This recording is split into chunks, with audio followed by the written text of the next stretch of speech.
Hello everyone and welcome to the channel of KV Teachers Guild.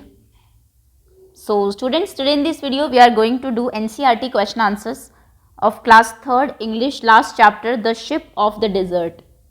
Chapter में इससे पहले आपको पढ़ा चुकी हूँ, सारे जो वर्ड्स थे उनके वर्ड मीनिंग हिंदी में हमने देख लिए थे. चैप्टर आपको एक्सप्लेन किया जा चुका है, होपफुली आपको समझ में आ गया होगा. Now it's time to do NCERT's question answers, जो कि आपके एग्जाम पॉइंट ऑफ व्यू से बहुत इंपॉर्टेंट रहते हैं. तो चलिए क्वेश्चन आंसर स्टार्ट करते हैं. इसके बाद वर्कशीट आएगी, क्विज आएगी, उनको आप मिस ना करें. उसके लिए ज़रूरी है चैनल को सब्सक्राइब कर लीजिए, बेल आइकन को प्रेस कर लीजिए. Okay, let's begin now. The very first question is why is the camel called ship of the desert. Camel को शिप ऑफ द डेजर्ट क्यों कहा जाता है? NCERT के 3 क्वेश्चन जो है स्टार्टिंग के, इनके आंसर्स मैं आपको दिखा देती हूँ क्योंकि आपको अपनी कॉपी में भी लिखने होंगे. तो answer will be camel can walk easily on sand. Camel जो है ईजिली ऑन हॉट सैंड लिखिएगा यहाँ पे. कैमल जो है वो गर्म रेत पर बहुत आसानी से चल सकता है. So he is called ship of the desert, इसलिए उसको शिप ऑफ द डेजर्ट कहा जाता है. वैसे इसका आंसर काफ़ी बड़ा भी हो सकता है, आप बहुत सारे पॉइंट्स लिख सकते हैं. That he can do without water for 1 week, 1 हफ्ते तक वो बिना पानी पिए रह सकता है. ही can do without food for 2 weeks, 2 हफ्ते तक बिना खाना खाए रह सकता है. थॉर्न्स डोंट प्रिक हिज टंग, उसकी जो टंग है उनको थॉर्न प्रिक नहीं करती है. तो ऐसे अगर आप लिखना चाहे, क्वेश्चन बड़ा बनाना चाहे तो बना सकते हैं. मैंने आपको यहाँ पर एक छोटा सा आंसर दे दिया है, अगर आपको एग्जाम में लिखना है इजी रहेगा आपके लिए लर्न करना भी. That camel can walk easily on hot sand, so it is called ship of the desert. For how many week can a camel store food in its hump.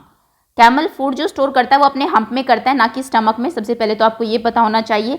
और कितने दिनों के लिए वो ऐसा कर सकता है? A camel can store for 2 weeks, 2 हफ्ते. इन इट्स हम्प, उसने कहा भी था फोर्टनाइट तक मैं बिना खाए रह सकता हूँ, मतलब फॉर 14 डेज, 14 नाइट्स या फिर 15 days. What does camel eat in the desert. Camel desert में क्या खाता है? तो camel eat thorny bushes in the desert. उसने कहा था वैसे तो मैं पत्तियां खाता हूँ लेकिन डेजर्ट में पत्तियां नहीं होती, इसलिए जो थॉर्नी बुशेस मतलब कि कांटेदार झाड़ियाँ जो होती है मैं उनको भी खा लेता हूँ. तो ये 3 राइटिंग के क्वेश्चन हैं आपके. आगे आते हैं. Next 4th question is choose the correct answer. Option वाले क्वेश्चन है इस बार, तो वैसे भी ये क्वेश्चन ज़्यादा इंपॉर्टेंट है आपके.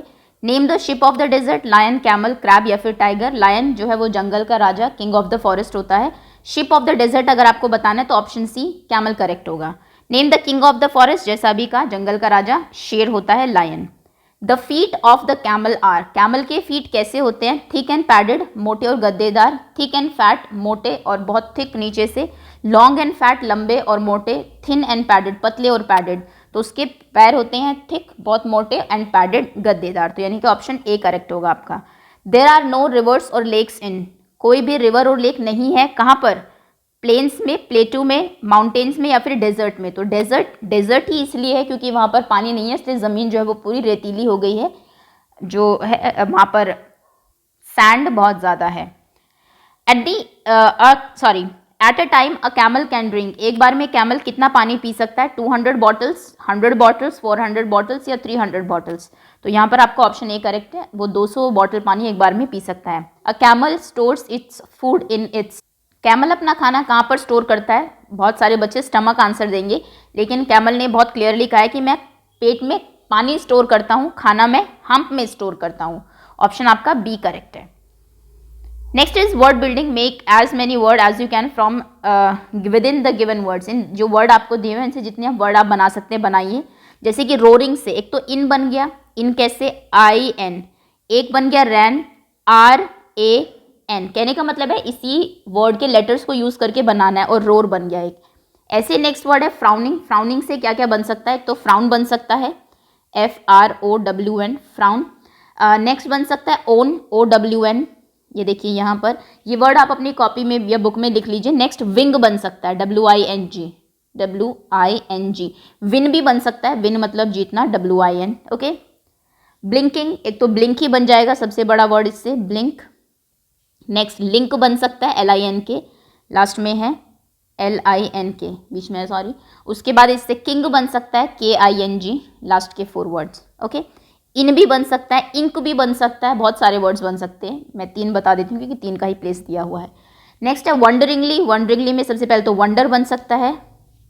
उसके बाद आपका रॉन्ग बन सकता है, WRONG. ये भी काफ़ी बड़ा वर्ड है, WRONG. G, wrong. Okay, next आपका यहाँ पर रिंग बन सकता है RING, ये देखिए RING, ठीक है। तो ये कुछ वर्ड्स हैं जो इनके लेटर्स को यूज़ करके आपको बनाने हैं, ये एग्जाम में क्वेश्चन आ सकता है आपका।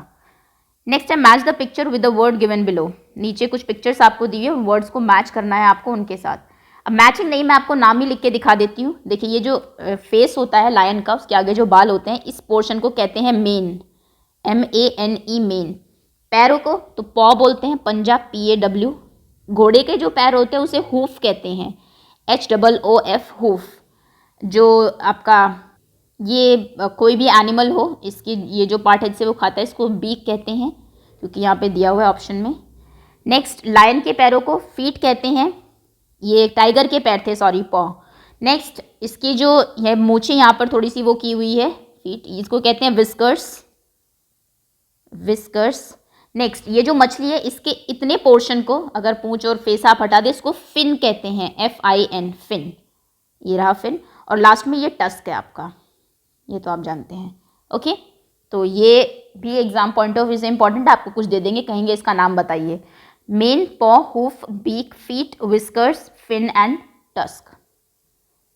Next is let's write, look at the picture, look at the goat in the picture and write about them. इन गोट्स को देखिए और इन गोट के बारे में लिखिए।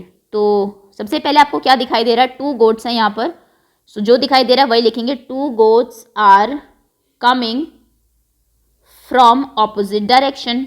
2 जो है गोट आ रही है ऑपोजिट डायरेक्शन से, एक इस तरफ से आ रही है, एक इस तरफ से आ रही है डायरेक्शन, और दोनों ही क्रॉस करना चाह रही है रिवर को, नहीं तो एक वहाँ पर रुक सकती थी। यहीं से ये रिवर का ये जो पुल है ये शुरू है। चलिए सेकंड पिक्चर में क्या दिखाई दे रहा है, both of them are fighting, both या फिर दे स्टार्टेड फाइटिंग, फाइट करने लगे, ताकि because none of them want to move backward, कोई भी पीछे उल्टा नहीं जाना चाहती थी, इसलिए दोनों लड़ने लगती है। और लास्ट में आपको क्या दिखाई दे रहा है, as a result both of them slip, both slip, दोनों स्लिप होती है, फिसलती है, and fall into the river, और रिवर में गिर जाती है। ओके, तो इसको आप स्टोरी को कंप्लीट कर लीजिएगा। 2 आ रही है, लड़ती है और फिर गिर जाती है, चाहती तो एक एक करके क्रॉस भी कर सकती थी। Next, read these aloud, paying attention to their spelling. Spelling देखिए और जोर से पढ़ना है। This is I, weak, week, in. अच्छा, मीनिंग मैं साथ साथ बता देती हूँ, क्योंकि नीचे अगर आप क्वेश्चन देखेंगे, now make sentence with each word, her word से उसके बाद आपको सेंटेंस भी बनाना है। चलिए तो दोनों काम साथ साथ कर लेते हैं, आपको सेंटेंस भी बता दिए जाएंगे और साथ में ही आपको इनकी प्रोनाउंसिएशन और मीनिंग भी बता दिए जाएंगे। और ये टॉपिक ग्रामर के लिए बहुत इंपॉर्टेंट है। जो वर्ड सेम साउंडिंग होते हैं लेकिन डिफरेंट मीनिंग होता है, उनको हम होमोफोन्स बोलते हैं। तो ये एक ग्रामर का टॉपिक कवर हो रहा है आपका होमोफोन्स का। चलिए, फर्स्ट वर्ड है आई एंड आई। आई मतलब होता है मैं, जैसे कि I am a girl, simple sentence है। आई मतलब होता है आंखें, जैसे कि आई हैव 2 आईज। आर, इसको भी आर ही प्रोनाउंस करते हैं, कई बच्चे इसको आवर, हावर, पता नहीं क्या बोलते हैं, बट दोनों ही आर ऐसे प्रोनाउंस होते हैं। आर, जैसे आर आप बोलते हैं ना इसमें, तो आर मतलब होता है हमारा, आर मतलब 1 घंटा। तो our countries name is India, हमारे देश का नाम भारत है, इंडिया है। I walk an on hours daily, मैं दिन में घंटों घूमती हूँ। वीक, WEE के वीक मतलब होता है हफ्ता, और WEA के वीक मतलब होता है कमज़ोर। There are 7 days in a week, एक हफ्ते में 7 दिन होते हैं। I am weak in mathematics, मैं मैथ्स में वीक हूँ। नीड मतलब ज़रूरत, KNEAD, नीड, ये भी नीड ही बोला जाता है, इसका मतलब होता है आटा गूंथना। Need, you need to take care of yourself, तुम्हें अपना ध्यान रखना चाहिए, ज़रूरत है ध्यान रखने की, of your health. And my mother need flower every day, मेरी मदर रोज़ जो है वो आटे को नीड करती है, गूंथती है। Next is in and inn. Inn मतलब होता है अंदर, इन मतलब होता है सराय, जहाँ पर आप जाकर रहते हैं। My teacher is sitting in the class, मेरी टीचर जब वो क्लास में बैठी है। Yesterday we went to an inn, कल हम एक सराय में गए थे। सी मतलब देखना, सी मतलब समुद्र। Today I will see a movie, आज मैं एक मूवी देखूंगी। I have never seen a sea, मैंने कभी भी एक सी को नहीं देखा है, समुद्र नहीं देखा है। नो मतलब नहीं, नो मतलब जानना।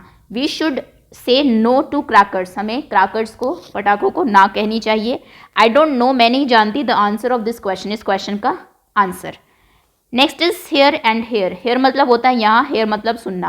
आई am sitting here in this corner, मैं यहाँ पर इस कॉर्नर में बैठी हूँ। I can not hear your voice, मुझे तुम्हारी आवाज़ सुनाई नहीं दे रही है। हियर मतलब सुनना। नॉट एंड नॉट, नॉट मतलब नहीं, नॉट मतलब गांठ। Not, you should not misbehave with anybody, तुम्हें किसी के साथ भी मिसबिहेव, गलत व्यवहार नहीं करना चाहिए। आई ट्राइड अ नॉट, मैंने एक गांठ की बनाने की कोशिश की। In the ropes to make them longer, उसको लंबा बनाने के लिए गांठ लगाने की कोशिश की रोप में। 8 मतलब 8, 8 मतलब खाना, दोनों 8 ही बोलते हैं। आई हैव 8 चॉकलेट्स, मेरे पास 8 चॉकलेट्स हैं। Yesterday I ate my lunch at 1:30, कल मैंने अपना लंच 1:30 खाया था। ऑफ, ऑफ, ऑफ मतलब ऑफ द डेजर्ट एक तरीके से हेल्पिंग वर्ब है आपके, और ऑफ मतलब होता है बंद करना। Camel is a ship of the desert, camel जो है डेजर्ट का शिप है, जहाज है। Please switch off the fan when you are not in the room, जब तुम रूम में ना हो प्लीज फैन को क्या कर दिया करो, स्विच ऑफ कर दिया करो। Next, two and two, two मतलब होता है दो, टू मतलब इसके थ्रू। आई हैव 2 आईज, मेरे 2 आंखें हैं। 2 लेग्स, 2 पैर है। ईयर्स एंड हैंड्स, 2 कान और हाथ है। आई टू, मैं भी चाहती हूँ। Went for a picnic with my friends, मैं भी अपने फ्रेंड्स, दिस इज टू, के साथ पिकनिक जाना चाहती हूँ। टू मतलब भी। बाय, बाय, बाय मतलब होता है गुड बाय, अलविदा कहना। बाय मतलब इसके द्वारा। या यहाँ पर व्हेन वी डिपार्ट, जब हम अलग होते हैं, फ्रॉम आवर फ्रेंड्स वी से बाय टू देम, जब हम अपने फ्रेंड से अलग होते हैं हम उन्हें बाय कहते हैं। My house is by the sea shore, मेरा जो घर है वो समुद्र के किनारे के, बाय द सी शोर पास में ही है, उसके नज़दीक है। ओके, तो ये आपके होमोफोन्स हो गए। सभी को एक बार दोबारा से देखना, सेंटेंसेस देख लेना कैसे बनाने हैं आपको। तो ये आपके होमोफोन्स कंप्लीट हुए। आगे आते हैं team time. Find out which animal lives in, पता करिए कौन से एनिमल यहाँ पर रहते हैं। आइसी कोल्ड रीजन, बहुत ठंडे जो रीजन्स होते हैं जहाँ पर बर्फ जमी रहती है। तो 2-3 एनिमल्स बता देते हैं जो भी आप एक याद रखना चाहें। पोलर बेयर रहते हैं यहाँ पर, पोल्स पर, पोल्स पर आप जानते हैं हमेशा बर्फ ही रहती है। पेंगुइन्स रहती हैं, पेंगुइन्स बर्ड होती है but they can not fly, swim कर सकती है। उसके बाद आर्कटिक फॉक्स रहती है जो कहीं पर नहीं मिलेगी आपको, आर्कटिक फॉक्स। उसके बाद स्नो लेपर्ड रहता है, स्नो में, स्नो लेपर्ड वाइट कलर का होता है, PARD। तो 2 एनिमल्स याद कर लीजिए आप, जो भी आपको याद रहे। नेक्स्ट, हॉट वेट रीजन्स, जो गर्म और वेट थोड़े रीजन्स होते हैं, गीले होते हैं, जहाँ पर बारिश बहुत ज़्यादा हो, गर्मी बहुत ज़्यादा हो, वहाँ पर कौन रहते हैं।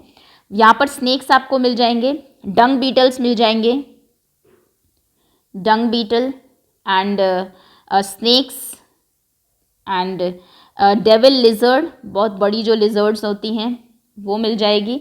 उसके बाद फॉक्सेस मिल जाएगी, fennec foxes. Okay, dry hot regions, ऐसे रीजन जो ड्राई होते हैं और हॉट होते हैं, गर्म होते हैं बहुत ज़्यादा। कैमल, ये तो ऑब्वियसली है ही, डेजर्ट में मिलता ही है। उसके बाद एंटीलोप मिल जाएगा यहाँ पर आपको। देन ग्राउंड स्क्विरल मिल जाती है, ग्राउंड पे जो रहती है स्क्विरल, जो पेड़ पर ज़्यादा नहीं चढ़ती है। ओके, तो ये एनिमल्स हैं जो कि ऐसे, आप जानते हैं हर एनिमल की जो बॉडी है वो अडाप्ट कर लेती है जहाँ पर जिस जगह पर वो रहती है। जैसे कैमल ने अपने आप को अडाप्ट कर लिया, पैर उसके ऐसे ही हो गया, बुशेस खा खा के थॉर्न ऐसी हो गई है। ओके, तो अलग अलग जगहों पर अलग अलग वो मिलते हैं आपको। एंड दैट्स ऑल, ये था आपका चैप्टर। होपफुली आप सबको क्लियर होगा। Thank you so much for watching. ये NCERT के क्वेश्चन आंसर्स भी हो गए हैं, अभी आप वेट करिएगा इसकी वर्कशीट एंड क्विज का।